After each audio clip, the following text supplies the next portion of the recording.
I have to do this because this is not I'm speaking. This is the people who want to tell the world what they want to say.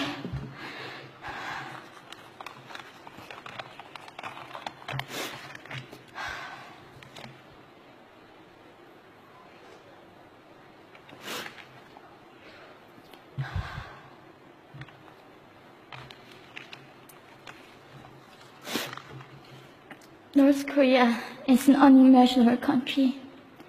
There is only one channel on TV. There is no internet. We aren't free to sing, say, wear, or think what we want.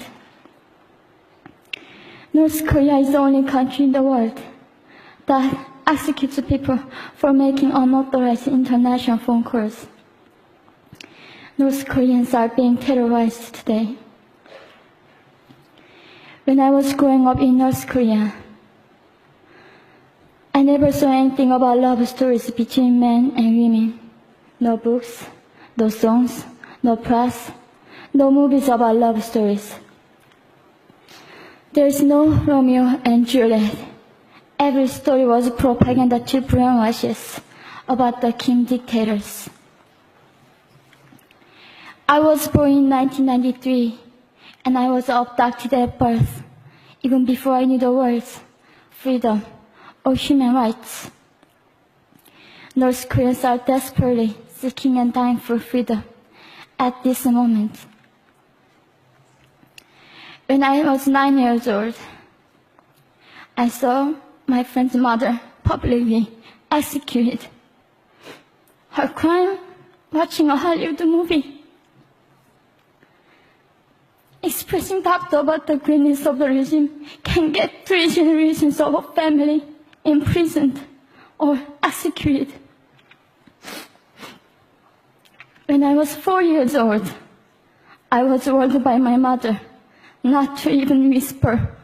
The birds and mice couldn't hear me. I admitted I thought the North Korean dictator could read my mind. My father died in China after we escaped North Korea. And I had to bury him at 3 a.m. in secret. I was 14 years old. I couldn't even cry. I was afraid to be sent back to North Korea. The day I escaped North Korea, I saw my mother raped. The rapist was a Chinese broker. He targeted me. I was 13 years old. There is a saying in North Korea, women are weak, but mothers are strong. My mother allowed herself to be raped in order to protect me.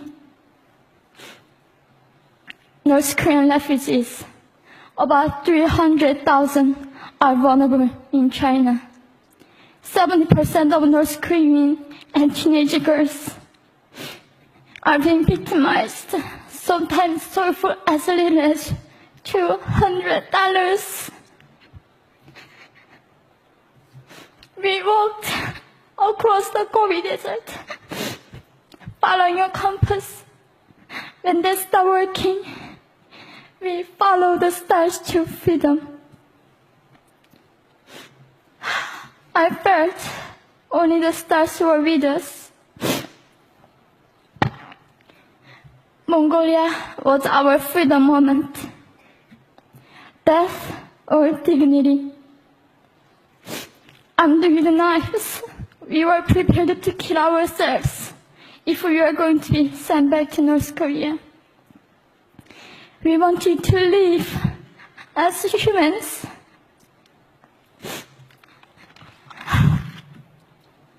People often ask me, how can we help North Koreans? There are many ways, but I would like to mention 3 for now. 1, educate yourself so you can raise awareness about human crisis in North Korea. 2, help and support North Korean refugees who are trying to escape to freedom. 3. Petition China stop repatriation. We have to shed light on the darkest place in the world. It isn't just North Korean human rights. It's our rights that North Korean dictators have violated for 7 decades.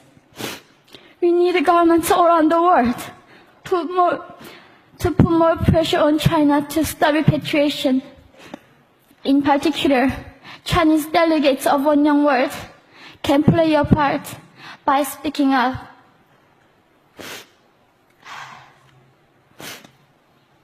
North Korea is indescribable. No humans deserve to be oppressed just because of their birthplace. We need to focus less on the regime and more on the people who are being forgotten. One Young World, we are the ones who will make them visible. Fellow delegates, please join me as we make this a global movement to free North Koreans.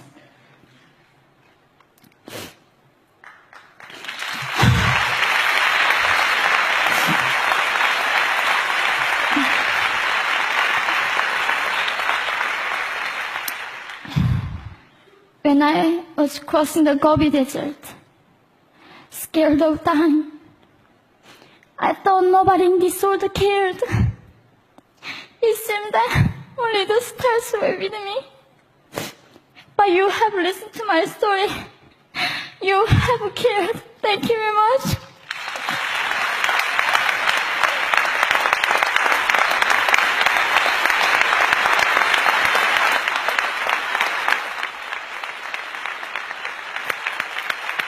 We're not going to go to the floor. Can you get